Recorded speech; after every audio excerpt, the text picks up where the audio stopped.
à tous, merci à Pascal, merci à l'UC2M. Donc moi je suis là en tant qu'infirmier libéral de terrain et je représente des centaines d'infirmiers libéraux qui sont dans ce qu'on a dit tout à l'heure, la pluridisciplinarité, la collaboration, la co-construction.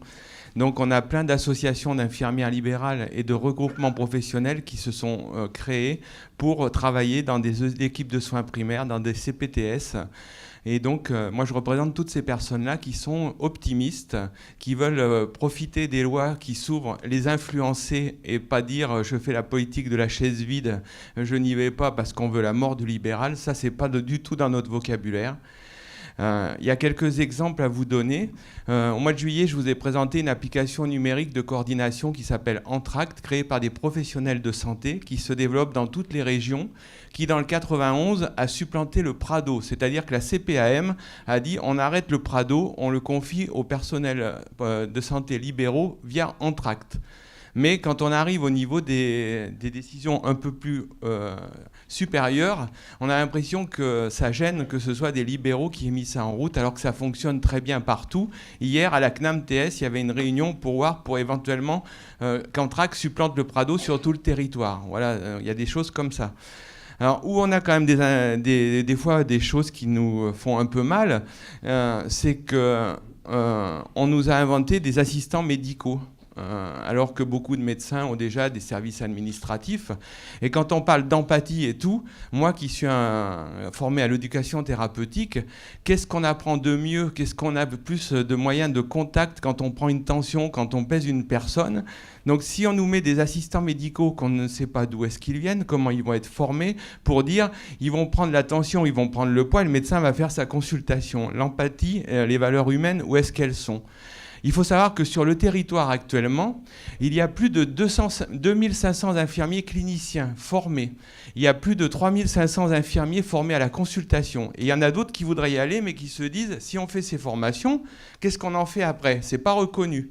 Il faut quand même savoir que moi, je travaille avec des médecins de terrain et avec qui on a fait une proposition à l'ARS, en conseil territorial de santé, on nous a dit c'est bien, mais après, ça n'a pas été plus loin.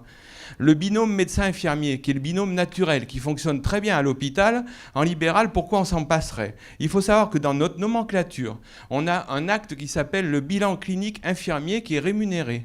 Nous, on dit dans le binôme médecin-infirmier, plutôt que des assistants médicaux, le médecin, il ne sait pas s'il doit aller faire une visite. Est-ce que j'y vais? Est-ce que j'y vais pas? Est-ce qu'il y a un intérêt? Il envoie l'infirmier faire un bilan clinique infirmier qui lui fait une transmission holistique de tout ce qu'a le patient. Il peut prendre une décision. L'assistant médical, il va prendre le pouls, il va prendre le poids. Mais le médecin, après, il faut qu'il aille faire ses visites. Est-ce qu'il a besoin de faire toutes ces visites? Et nous, moi, j'ai des médecins, des jeunes médecins, ils me disent, mais je vais là-bas, je vais perdre 1 heure. Et en fait, c'est du social, c'est de l'administratif. Et en fait, j'ai perdu 1 heure de consultation. Alors qu'on peut, actuellement, avec tous les personnels formés, l'acte de nomenclature, lutter contre les assistants médicaux, enfin, ou les remplacer avec des gens de terrain qui vont être une plus-value pour le médecin. Voilà, pour savoir s'il y va, une aide à la décision. Toutes ces choses-là, pour nous, c'est inadmissible. Dominique. Et par rapport à M. Sibilia, oui. mon maître en ETP, ce qui s'appelait Claude Terral, m'a toujours dit, moi j'ai appris le métier d'infirmier en travaillant avec vous en éducation thérapeutique. Il faudrait que vous alliez dans les facs de médecine apprendre aux médecins en formation qu'est-ce que la clinique infirmière. Et si on apprenait aux médecins qu'est-ce que la clinique infirmière, ça nous éviterait peut-être d'avoir des gens qui aient un peu peur de se dire ouais, l'infirmier, il va être infirmier de pratique avancée, il va être infirmier clinicien, il va nous piquer notre travail, alors qu'en fait, non, on est là pour les aider, pour travailler ensemble. Les infirmiers, ils n'ont pas envie de jouer aux petits médecins. Il y a Jocelyn qui est là, qui est infirmier de pratique avancée. Nous, on est là pour collaborer, construire tous ensemble, et on n'est pas là pour se faire la guerre. Et donc, dans les études de médecine, je pense que ça, c'est très important. Un commentaire, voilà. Jean, oui, bravo. Alors, complètement d'accord, parce que c'est vraiment ce qu'on essaye de faire sur 2 points. Un, l'intégration universitaire des métiers de la santé. On crée au sein de la faculté des départements de soins infirmiers pour faire venir les IFSI dans un mode pédagogique, pour partager les centres de simulation, partager les UTEP d'éducation thérapeutique, où on a vu le bénéfice de travailler ensemble. Donc concrètement, on est parti, comme on dit, bottom-up, d'observation du terrain, de travail collaboratif, pour aujourd'hui passer à l'organisation intégrant les soins infirmiers. Et deuxième commentaire, je partage complètement votre point de vue sur les assistants médicaux. Je pense qu'il y a une erreur originelle. Il y a un péché péché d'Adam, parce que je pense qu'on n'a pas bien compris à quoi ça doit servir.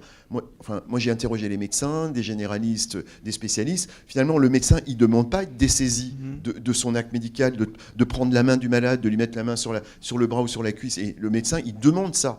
Ce qu'il demande, c'est de ne pas être saoulé par des trucs administratifs. On lui demande de télétransmettre des feuilles, de remplir des machins. Le médecin, c'est ça qu'il supporte plus. Et tu l'as dit, je pense que la perte de sens, c'est pas la perte de sens de passer du temps avec le malade. La perte de sens, c'est de ne pas avoir le temps d'être avec le malade. Et donc, je crois que le médecin, avec son infirmier, je partage ton point de vue, il doit être auprès du malade. Et c'est bien que le médecin ou que l'infirmier prenne le pouls, prenne l'attention, pèse, etc.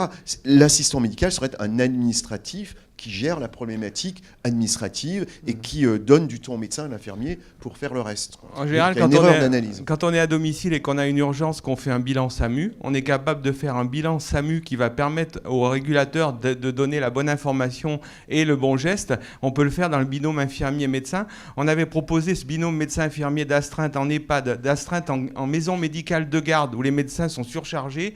L'administratif ne peut rien faire au regard clinique. Un infirmier de garde. Et dernière chose, on a plus de 200 infirmiers qui veulent faire de la téléconsultation infirmière, justement pour aider les médecins, le binôme médecin-infirmier. Donc on est en train de travailler là-dessus, sur la téléconsultation infirmière, pour aider les médecins. Dominique et Jean, on ne traitera pas le sujet maintenant, mais en tout cas, c'est un sujet que l'on abordera, hein, évidemment.